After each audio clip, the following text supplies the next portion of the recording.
Assalamualaikum warahmatullahi wabarakatuh. Alhamdulillah, puji syukur atas anugerah Allah Subhanahu wa Ta'ala yang dilimpahkannya sehingga kita bisa berjumpa kembali. Bagaimana anak-anak? Apa kabarnya hari ini? Semoga kita dalam keadaan sehat walafiat.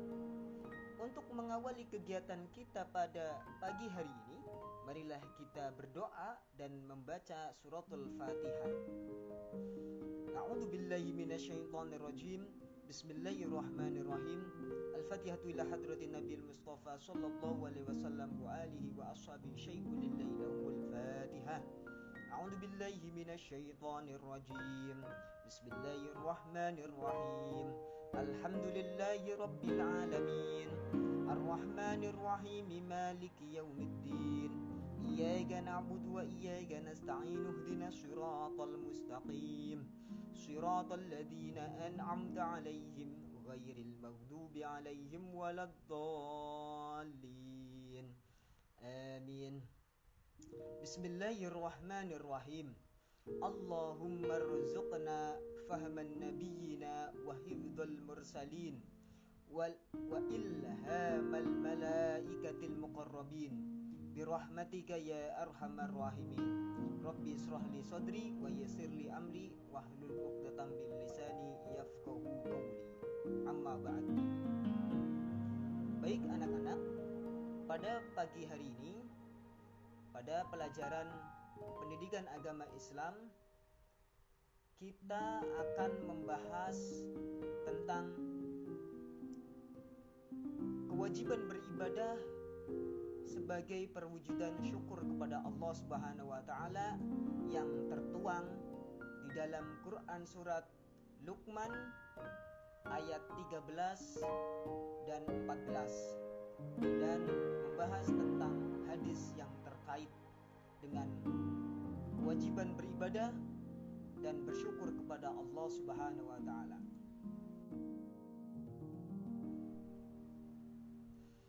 A'udzu billahi minasy syaithanir rajim. Wa idz qala Luqmanu libnihi wa huwa ya'iduhu ya bunayya la tusyrik billah inna syirka la zulmun azim. Wa wassaynal insana biwalidayhi hamalathu ummuhu wahnan ala wahnin wa fisaluhu fi 'amaini an syukur li wa liwalidayka ilayyal masir. Quran surat Luqman 13 sampai 14. Artinya, dan ingatlah ketika Luqman berkata kepada anaknya ketika dia memberi pelajaran kepadanya, wahai anakku, janganlah engkau menyekutukan Allah Subhanahu wa Ta'ala. Sesungguhnya mempersekutukan Allah Subhanahu wa Ta'ala adalah benar-benar kezaliman yang besar. Dan kami perintahkan kepada manusia agar berbuat baik kepada kedua orang tuanya. Ibunya telah mengandungnya dalam keadaan lemah yang bertambah-tambah dan menyapihnya dalam usia 2 tahun. Bersyukurlah kepadaku dan kepada kedua orang tuamu. Hanya kepada aku kembalimu. Al-Quran surat Luqman ayat 13 sampai 14. Baik anak-anak, marilah kita bahas kajian tajwid pada Quran surat Luqman ayat 13 dan 14.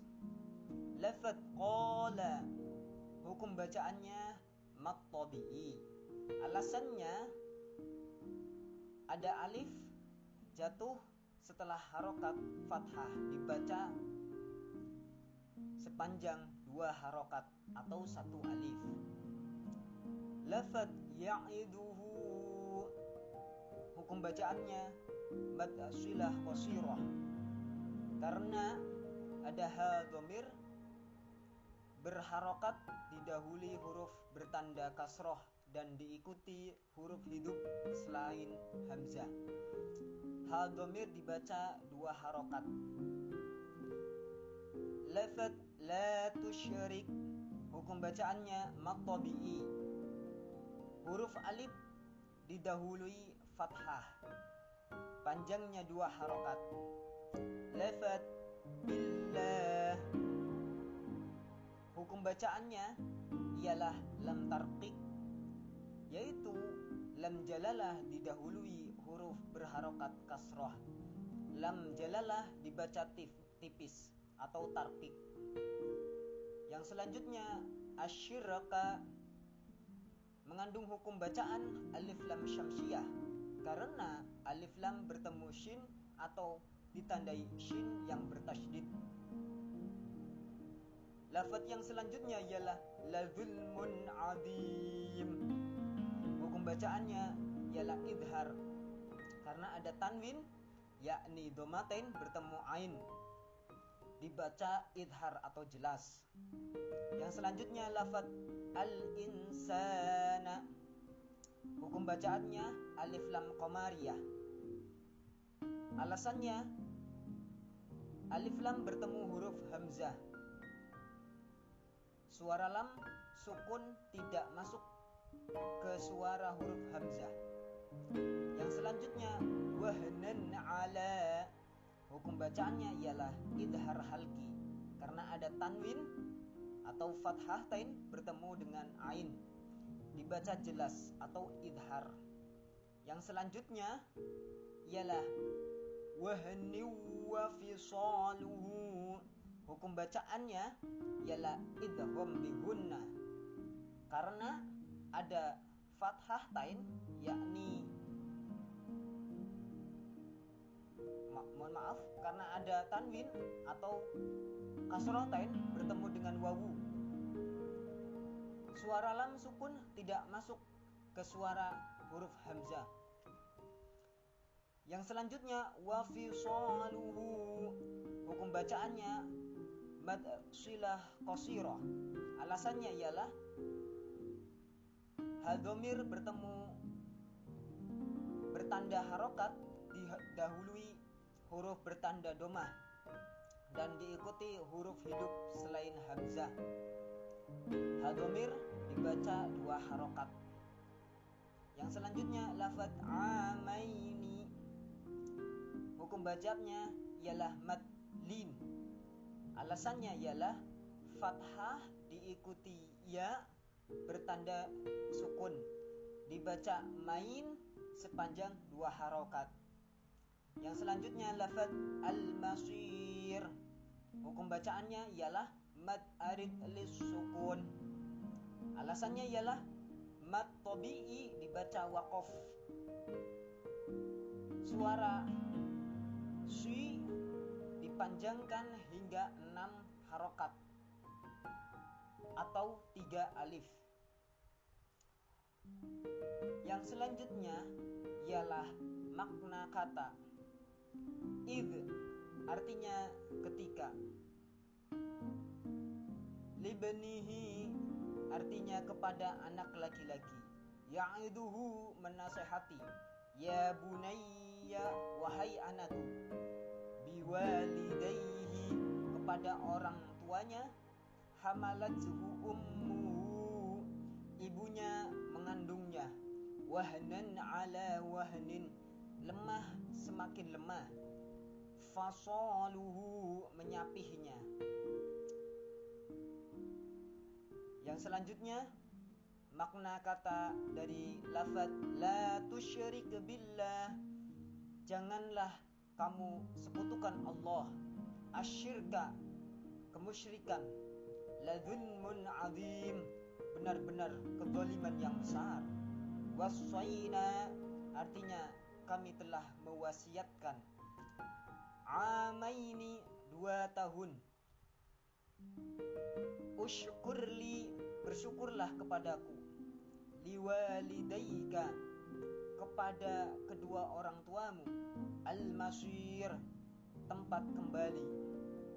Yang selanjutnya makna kosakata dari asyirka. Kata asyirk bahasa Arab biasa dilafadzkan syirik. Dalam bahasa Indonesia merupakan perbuatan menyekutukan Allah Subhanahu wa taala dengan makhluknya. Syekh Al-Buraikan dalam bukunya Pengantar Studi Akidah Islam membagi perbuatan syirik umum dan syirik khusus. Syirik umum yaitu menyamakan atau menyekutukan Allah Subhanahu wa taala dengan sesuatu yang lain atau makhluk, baik sesuatu itu dianggap lebih tinggi ataupun lebih rendah. Berdasarkan pengertian ini, syirik dibagi menjadi 3 jenis. Yang pertama, syirik rububiyah. Yang kedua, syirik uluhiyah. Yang ketiga, syirik asma wa sifat. Atau Allah Subhanahu wa taala,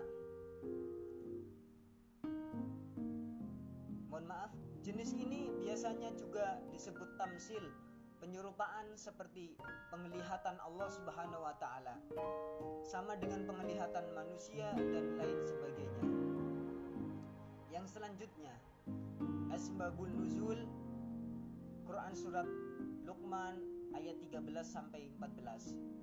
Tidak ada sebab khusus dari turunnya ayat ini. Secara umum ayat ini mengingatkan kepada umat Islam, khususnya mereka yang berprofesi sebagai dai, pendakwah, dan pendidik, termasuk orang tua, agar saat menasehati itu menggunakan tutur kata yang santun, sejuk, dan masuk ke dalam hati sanubari.